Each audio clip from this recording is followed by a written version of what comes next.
వెంటనే వాళ్ళు ఆ నదిలో లేదా ఆ ప్రవాహంలో ఆటలాడడం మొదలు పెడితే, మరి ఏ ఆట ఆడారో మనకే తెలియదు, కానీ ఈ వ్యక్తి తెలియకుండానే ఇంకొంచెం లోపలికి వెళ్ళేసరికి అతని కాళ్ళు అందట్లేదు, కొంచెం లోతుగా ఉంది, ఈత రాదు, చేతులు పైకెత్తి అరుస్తున్నాడు, నన్ను కాపాడండిరా, నన్ను రక్షించండి అని.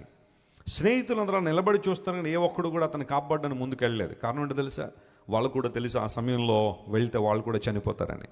అలా చూశారు. ఆ వ్యక్తి మునిగిపోతూ ఉండగా అందరూ పరిగెత్తేసి తమ ప్రాంతాలకు వెళ్ళిపోయారు.